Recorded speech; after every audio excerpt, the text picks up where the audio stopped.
চুরি কেন করছো? ছেলেটি হাউমাউ করে কেঁদে উঠল। হতভম্ব হলো চিত্রা। হঠাৎ কি হলো, ছেলেটির এমনভাবে কাঁদছে কেন? ছেলেটি কান্না থামানোর চেষ্টা করলে এরপর কাঁপা কাঁপা কণ্ঠে বলল, আমার আম্মা অনেক অসুস্থ আপা, ওষুধ লাগবো, টাকা নাই পকেটে একটিও। আমার অসুস্থ আম্মা ঘরে কাতরাচ্ছে, কেমনে সহ্য করবো আপা? তাই উপায় না পেয়ে চুরি করতে নামছি। চিত্রার খারাপ লাগলো। এতটুকু ছেলে, সে কিনা মায়ের জন্য চুরি নামক নোংরা কাজও করতে রাজি। চিত্রা ছেলেটির মাথায় হাত বুলিয়ে বলল, এমন আর করো না। দেখলে তো চুরি করলে মানুষ কিভাবে নির্দয়ের মতো মারে। একটি ভালো কাজ না, এটি ভালো কাজ না। তোমার বাবা কোথায়? আমার আব্বা নেই আপা, আমি জানি আপা, কি করবো বলেন? সৎ পথে টাকা রোজগার করতে চাইছি, তাও সম্ভব হয়নি। ফুল বিক্রি করে, চায়ের দোকানে কাজ করে, কিন্তু দিন শেষে ওই বড় লোকদের লাথি খেতে হয়। চিত্রা ঘড়ির দিকে তাকালো। সাজিয়া অপেক্ষা করছে, ক্লাসও শুরু হবে। ব্যাগ হাতড়িয়ে দেখলো 1200 টাকা আছে। সেখান থেকে ছেলেটিকে 1000 টাকা দিয়ে বলল, এই টাকাটা নিয়ে আগে মায়ের ঔষধ কিনবে। এই টাকাটা নিয়ে আগে মায়ের ঔষধ কিনবে, তারপর খাবার কিনবে, বুঝেছো? আর চুরি করবে না, সৎ পথে কিছু একটা করে খাবে। আসি, দেরি হচ্ছে আমার। ছেলেটি ছলো ছলো চোখে তাকিয়ে চিত্রাকে বলে, ধন্যবাদ আবা আপনারে। চিত্রা মৃদু হাসে। ভার্সিটিতে ঢুকে পড়ল। আশার রিকশায় করে যাচ্ছিল কলেজের উদ্দেশ্যে। ঘটনাটি দেখল সে। আনমনে ঠোঁটের কোণে হাসি ফুটে উঠল। মেয়েটি নিজেকে যতটা শক্ত দেখায় তার থেকেও অধিক নরম তার মন। মন মানসিকতাও ভীষণ ভালো। চিত্রা এবং সাজিয়া ক্লাস করে বের হয়। পাশের রেস্টুরেন্টে বসবে তারা। সাজিয়া অস্থিরতায় হাত চেপে ধরছে চিত্রার। চিত্রা এটা ওটা বলে শান্ত করছে। দুজনের মাঝে বিস্তর পার্থক্য, তবুও তারা প্রিয় বান্ধবী। স্বভাব মিল নেই বললেই চলে। রিকশায় চড়ে যাচ্ছে দুজন। সাজিয়া ঘেমে গেছে। দুপুরের খাবার খাবে এখানে তারা। বাজে হয়তো 1:30। রিকশা থেকে নেমে ভাড়া মেটালো চিত্রা। ধীর পায়ে হেঁটে সামনে এগোলো। সাজিয়াকে কাল ফোন দিয়ে নিশীথ দেখা করতে বলেছে। গতকালই ফোনে কথা হয়েছে। সাজিয়া না ও করতে পারেনি। নিশীথকে দেখে সাজিয়া এবং চিত্রা তার দিকে এগিয়ে যায়। নিশীথকে চিনে চিত্রা, দেখেছে এলাকায় কয়েকবার। এর থেকে বেশি কিছু জানে না। নিশীথ সামনে তাকিয়ে সাজিয়ার সাথে চিত্রাকে দেখে থতমত খেয়ে যায়। সাজিয়া এবং চিত্রা এসে বসে পড়ে। নিশীথ হতভম্ব হয়ে তাকিয়ে আছে। মিস্টার নিশীথ, কি হয়েছে আপনার? নিশীথ নড়ে চড়ে বসলো। আশার আসলো না কেন, এখনও তা নিয়ে চিন্তিত। সে বেশ লাজুক স্বভাবের, তার জন্যই আশারকে আসতে বলেছে। চিত্রার কথায় ভরকে গেছে বেচারা। চিত্রার সঙ্গে কি সম্পর্ক সাজিয়ার বুঝে উঠতে পারল না। তখনই মিষ্টি কণ্ঠে কেউ শুধালো, নিশীথ সাহেব, ও আমার বান্ধবী। আসলে একা আসতে অস্বস্তি হচ্ছে, তাই ওকে নিয়ে এসেছি। আপনি কিছু মনে করবেন না। জোরপূর্বক হেসে নিশীথ বলল, না না, আমি কিছু মনে করিনি। নিশীথ নিজেকে নিজেই বলছে শেষমেশ সে কিনা চিত্রার বান্ধবীর কাছে গিয়ে পড়ল। চিত্রা বিরক্ত হয়ে বলে, 2 সেকেন্ড পর পর আপনি কোথায় হারিয়ে যাচ্ছেন বলুন তো? দুঃখিত, আসলে আমি নিজেও একটু অস্বাভাবিক অবস্থায় ভুগছি, তাই আর কি। আপনারা কি খাবেন বলুন? আমি স্পষ্টভাষী একজন মেয়ে, যা বলার তা সরাসরি বলতে পছন্দ করি আমি। হয়তো চিনেনও আমাকে, আপনাদের এলাকাতেই থাকি। আপনাকে কিছু কথা বলবো। জি জি বলুন। দেখুন, আপনি হয়তো জানেন সাজিয়ার মা নেই, বাবা থেকেও নেই। এতিম মেয়ে মামার কাছে বড় হয়েছে। বুঝতেই পারছেন কিভাবে বড় হয়েছে। মেয়েটার সুখ বলতে জীবনে কোনো শব্দ নেই। প্রিয়জন বলতে আমিই আছি। আমি এখানেই আমি কখনোই নিজের বোনের ক্ষতি চাই না। সে আমার বান্ধবী হলেও বোনের থেকে কোনো অংশে কম নয়। বড্ড ভালোবাসি তাকে। সে আমার খুব কাছের কেউ। আমি ছেলেদের খুব একটা বিশ্বাস করি না, তবে আপনায় আমার খারাপ মানুষ মনে হয়নি। কিছু দিনের মধ্যে আপনারা পবিত্র বন্ধনে আবদ্ধ হবেন। তাকে আগলে রাখার চেষ্টা করবেন, ভালোবাসবেন আশা করি। আপনাকে দেখেই বুঝতে পেরেছি আপনি খুব পছন্দ করেছেন সাজিয়াকে। আপনার মা বেশ ভালো মনের মানুষ। নিশ্চয়ই সাজিকে নিজের মেয়ের মতো রাখবে, আমি যতটুকু শুনেছি। বিশ্বাস করুন, যদি আমি কখনো জানতে পারি সাজিয়া কষ্টে আছে, সেদিন আপনার এমন হাল করব যে কোনো নারীর দিকে তাকাতেও ভয় হবে। চিত্রা থামল। এক নিঃশ্বাসে কথাগুলো বলেছে সে। নিশীথ মনোযোগ দিয়ে শুনল। তারা চিত্রাকে যতটা রুক্ষ স্বভাবের ভাবত সে তেমন নয়। নিশীথ মুগ্ধ হলো চিত্রার কথাতে। পেছনে যে কেউ একজন এসে দাঁড়িয়ে আছে কেউই টের পায়নি। আশার দাঁড়িয়ে শুনছিল চিত্রার বলা প্রতিটি কথা। সে কিছুক্ষণ আগেই এসেছে এখানে। আশার মুগ্ধ দৃষ্টিতে তাকিয়ে আছে চিত্রা নামক রমণীর দিকে। নিশীথের চোখ পড়ল আশারের দিকে। ও আশারকে দেখে দাঁড়িয়ে যায়, এরপর বলে, কিরে কখন আসলি? বস, দাঁড়িয়ে আছিস কেন? নিশীথকে কারোর সাথে কথা বলতে দেখে পেছনে ফিরে তাকালো দুজন। চিত্রা অপ্রস্তুত হয়ে পড়ল। এই লোকটার সাথে কেন তার অনাকাঙ্ক্ষিতভাবে দেখা হয়। সাজিয়া বেশ অবাক হলো। আশার নিশীথের সাথে চেয়ার টেনে বসলো। চিত্রা তাকায়নি তার দিকে আর। নিশীথ বলল, ও আমার বন্ধু আশার মাহমুদ। আশার সাজিয়াকে দেখে মৃদু হেসে শুধালো। আসসালামু আলাইকুম, কেমন আছেন ভাবি? সাজিয়া ভাবি বলা একটু অস্বস্তি হলো, তবে আশারের কথায় হেসে বলল, ওয়ালাইকুম আসসালাম ভাইয়া। জি ভালো আছি, আপনি? আমিও ভালো আছি। তো কেমন লাগলো আমার বন্ধুকে? সাজিয়া অপ্রস্তুত হয়ে বলল। নিশীথের সামনে কিভাবে সে এর উত্তর দিবে। যদিও নিশীথকে তার ভালো লেগেছে। হুট করে চিত্রা বলে ওঠে, আমি বাড়িতে যাচ্ছি, আমার দেরি হয়ে গিয়েছে অলরেডি।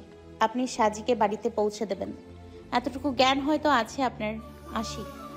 চিত্রা, আপনি থাকুন। সাজিয়া আমাদের সাথে একা থাকলে অস্বস্তি হতে পারে। চিত্রা সাজিয়ার দিকে তাকালো। মেয়েটি করুণ দৃষ্টিতে তাকিয়ে আছে তার দিকে। তবে এখানে থাকতেও ভালো লাগছে না। তার কারণ হয়তো আশার, তবে থেকে গেল না সাজিয়ার কারণে। নিশীথ খাবার অর্ডার দিল। খাবার আসলে চিত্রা নিজের মতো খেলেও সাজিয়া খেতে পারেনি। নিশীথ বিষয়টি খেয়াল করলেও সবার সামনে বলতে পারেনি। চিত্রা সাজিয়াকে কয়েকবার বললেও সাজিয়া খেতে পারেনি। বিদায় বেলায় নিশীথ সাজিয়াকে রিকশায় উঠিয়ে দিল। সে যেতে পারতো, তবে অস্তিত্ব হবে ভেবে যায়নি। চিত্রা নিজেও একটি রিকশায় চড়ে গেল। আশার এবং নিশীথ হাঁটছে পাশাপাশি। এখন বাসায় যাবে না তারা। সাজিয়াকে কেমন লেগেছে তোর? মেয়েটা হয়তো একটু লাজুক, ভালো মনে হয়েছে আমার। ওকে আমি এর আগে চিত্রাদের বাড়িতে দেখেছি। নিশীথ আফসোস করে বলে, শেষমেশ কিনা চিত্রার বান্ধবীটাই আমার বউ হবে। হ্যাঁ, ভালোই হয়েছে। তাকে কিছু বললেই চিত্রা এসে তোর ফর্সা গালগুলো লাল করে দিবে। অভিশাপ দিলাম, তোর বউ যেন চিত্রা হয়। কথায় কথায় বলবে আশার এটা করো না ওটা করো না, না হলে বকা তো ফ্রি। আর মেয়ে ফাইটও পারে। দেখবো আশার আমাদের কাছে আসছে নিজের নাক ফাটিয়ে। নিশীথ হো হো করে হেসে উঠল কথাগুলো বলে। আশার আনমনে বিড়বিড় করে বলল, আমি তো এটাই চাই, চিত্রা আমার বউ হোক, আমার প্রাণনাশিনী, আমার হৃদহরণী হোক, তাকে ছুঁয়ে দেখার অধিকার হোক আমার। তোর অভিশাপ যেন সত্য হয়। কিছু বললি আশার? আশার মাথা নাড়ায়, যার অর্থ সে কিছু বলেনি। সে তো এক মনে চিত্রার কথাই ভেবে যাচ্ছে। নিশীথ বকবক করলো কিছুক্ষণ। বিয়েটা সামনের শুক্রবার। আশার একটা বিষয়ে খুব খুশি, চিত্রা তার আশেপাশে তো থাকবে নিশীথের বিয়েতে। যদিও কথা বলো তো দূরে থাক, তাকাবেও না। তাতে কি, চোখের তৃষ্ণা তো মেটাতে পারবে সে, এটাই যথেষ্ট। রিকশায় চড়ে আশার মনে মনে আওড়ালো, আমি আপনার প্রতি দুর্বল হয়ে পড়ছি চিত্রা। এই যে আপনার আশেপাশে থাকার জন্য মনটা ব্যাকুল হয়ে থাকে, এক পলক দেখার জন্য অস্থির হয়ে পড়ি। কেন এমন হয় বলুন তো? কিভাবে মুক্তি পাবো এসব থেকে? চিত্রা বাড়ি ফিরে মরিয়ম সুলতানার কাছে শুনে তার আব্বু বাড়িতে। এই সময়ে সাধারণত বাড়িতে থাকেন না আরমান সাহেব, তবে আজ বাড়িতে আছেন শুনে চিত্রা বেশ অবাক হলো। ফ্রেশ হয়ে এসে আব্বুর রুমের দিকে যায় সে। রুমের সামনে এসে বলে, আসবো আব্বু? আরমান সাহেব উঠে বসলেন। নিজের অসুস্থতার কথা জানাতে ইচ্ছে হয় না তার। চিত্রাকে আসার অনুমতি দিলেন। চিত্রা রুমে ঢুকে দেখে তার আব্বু বসে আছে। সে এগিয়ে এসে বসলো সোফায়। মিহি কণ্ঠে শুধালো, তুমি আজ এই সময় বাড়িতে যে অসুস্থ তুমি আব্বু? আরমান সাহেব মুচকি হাসলেন। মেয়েটা কিভাবে যেন তার চেহারা দেখেই বুঝে ফেলে সে অসুস্থ নাকি সুস্থ। মেয়েটাকে বড্ড ভালোবাসেন তিনি, তার রাজকন্যা। মনে ভয় হয় তার, সে যখন না থাকবে তখন কি করবে মেয়েটা। নিজেকে যতই শক্ত দেখাক না কেন, সে তো জানে তার মেয়েটা মনের দিক থেকে বড্ড নরম মানুষ। তবে সেসব ঢাকা পড়ে গেছে শক্ত খোলসের আবরণে। চিত্রার কপালে হাত রেখে বোঝার চেষ্টা করলো জ্বর এসেছে কিনা তার আব্বুর। একটু অসুস্থ আম্মা, বুকে মাথায় বেড়েছ। নির্ঘাত তুমি ঠিকমতো ঔষধ খাওনি, তোমাকে নিয়ে আর পারা গেল না।